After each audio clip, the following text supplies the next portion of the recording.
বিশ্ববিদ্যালয়, স্বায়ত্তশাসিত প্রতিষ্ঠান ও সরকারি প্রতিষ্ঠানে প্রস্তাবিত পেনশন ব্যবস্থা বাতিল করেছে সরকার।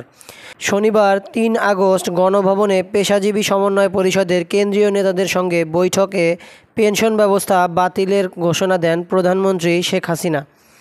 প্রধানমন্ত্রীর কার্যালয়ে এ তথ্য নিশ্চিত করেছে। সরকারি বিশ্ববিদ্যালয়ের শিক্ষকেরা সার্বজনীন পেনশনের প্রত্যয় কর্মসূচি বাস্তবায়নের বিরোধিতা করে আন্দোলন চালিয়ে আসছিলেন। অন্যদিকে এই কর্মসূচি বাস্তবায়নে কঠোর অবস্থানে ছিল সরকার। এক পর্যায়ে এ সমস্যা সমাধানে আওয়ামী লীগের শীর্ষ নেতাদের সঙ্গে বৈঠক করেন শিক্ষকেরা। এবার এই পেনশন ব্যবস্থা বাতিলের ঘোষণা এলো। এদিকে আন্দোলনরত শিক্ষার্থীদের সাথেও বসার আগ্রহ দেখিয়েছেন সরকার প্রধান। পেশাজীবী সমন্বয় পরিষদের সঙ্গে এই বৈঠকে তিনি বলেছেন, কোটা আন্দোলনকারীদের সঙ্গে আমি বসতে চাই, তাদের কথা শুনতে চাই। আমি সংঘাত চাই না, গণভবনের দরজা খোলা। শান্তিপূর্ণ কর্মসূচিতে হামলা করে হত্যার প্রতিবাদ এবং ৯ দফা দাবিতে আজ শনিবার সারা দেশে বিক্ষোভ মিছিল কর্মসূচি পালন করছে বৈষম্য বিরোধী ছাত্র আন্দোলন।